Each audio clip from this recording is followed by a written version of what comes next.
আসসালামু আলাইকুম রহমতুল্লাহি ওয়া বারাকাতুহু। আজকে বুখারী শরীফের প্রথম খণ্ডের পঞ্চম পাঠ। আউযু বিল্লাহি মিনাশ শাইতানির রাজিম। বিসমিল্লাহির রহমানির রহিম। মুস্তাবাদ। যে হাদিসের রাবী হাদিসের মতন যা শোষণের বিভিন্ন প্রকারে বর্ণনা করেছেন, যে হাদিসে মুত্তাবার বলা হয়। যে পর্যায়ে না এর কোনরূপ সমন্বয় সাধন ও অসম্ভবপর হয়, সে পর্যন্ত এই সম্পর্কে অপেক্ষা করতে হবে। অর্থাৎ এই ধরনের রিওয়ায়াত প্রমাণ হিসাবে ব্যাখ্যা করা যাবে না। মুদ্দারাজ। যে হাদিসের মধ্যে রাবী নিজের অথবা অপরের উক্তিকে অনুপ্রবেশ করিয়েছেন, সে হাদিসকে মুদ্দারাজ এবং এই রূপ করেছেন ইদরাজ বলা হয়।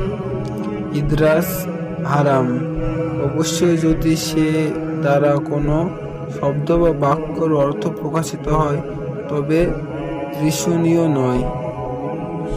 মুত্তাসিল।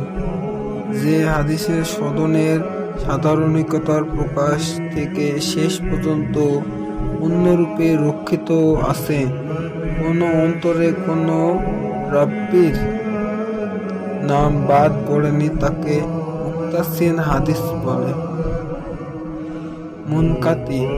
যে হাদিসের সমন্বয় ধারাবাহিকের রক্ষিত হয়নি এবং মাঝখানে কোনো এক স্তরে কোনো রাব্বীর নাম বাদ পড়েছে, তাকে মুত্তাকিন হাদিস। আর এই বাদ পড়া হলো ইনাকিতা বলা হয়। মুরসাল। যে হাদিসের সননে ইনাকিতা শেষের দিকে কোনো অর্থাৎ সাহাবীর নাম বাদ পড়েছে এবং তাবিজ্ঞ সরাসরি রাসূলুল্লাহ সাল্লাল্লাহু আলাইহি সাল্লামের উল্লেখ করে এবং হাদিস বর্ণনা করেছেন, তাকে মুত্তারাস হাদিস বলা হয়। মুতাবি ও শাহিদ। এক রাব্বীর হাদিসের অনুরূপ যদি অপর রাব্বীর কোনো হাদিস পাওয়া যায়, তবে দ্বিতীয় রাব্বীর হাদিসকে প্রথম রাব্বীর হাদিসের মুত্তাবি বলা হয়। যদি উভয় হাদিসের মূল রাব্বী অর্থাৎ সাহাবী একই ব্যক্তি হন, আর এরূপ হওয়াকে মুত্তাবাদ বলে। যদি মূল রাব্বী একই ব্যক্তি না হয়, তবে দ্বিতীয় ব্যক্তির হাদিসকে শাহিদ বলে, আর এইরূপ হওয়াকে শাহাদত বলে। মুত্তাবাআত ও শাহাদত দ্বারা প্রথম হাদিসটির শক্তি বৃদ্ধি পায়।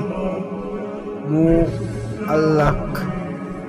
সদনের ইনকিতা প্রথম দিকে হলে অর্থাৎ সাহাবীর পর এক বা একাধিক রাব্বীর নাম বাদ পড়ে, তাকে মুআল্লাক হাদিস বলে। মারুফ ও মুনকার। কোনো দুর্বল রাব্বীর বর্ণিত হাদিস অপর কোনো মকবুল গ্রহণযোগ্য রাব্বীর হাদিস বিরোধী হয়, তাকে মুনকার বলা হয় এবং মকবুল রাব্বীর হাদিসের মারুফ বলা হয়। মুনকার হাদিস গ্রহণযোগ্য নয়। হাদিসসহ। যে মুত্তাসিল হাদিস সনে উল্লেখিত প্রত্যেক রাব্বীর পূর্ণ আলাদা ও যাবতীয় গুণ সম্পাদন এবং হাদিসের যাবতীয় দোষ-ত্রুটি মুক্ত, তাকে হাদিস শাহিদ বলে। হাসান। যে হাদিসের কোন রাব্বীর চারত গুণ ও পরিপূর্ণতার অভাব রয়েছে, একে হাসান হাদিস বলা হয়। ফিহবিগণ ও সাধারণত শাহীয় ও হাসানের হাসিদের ও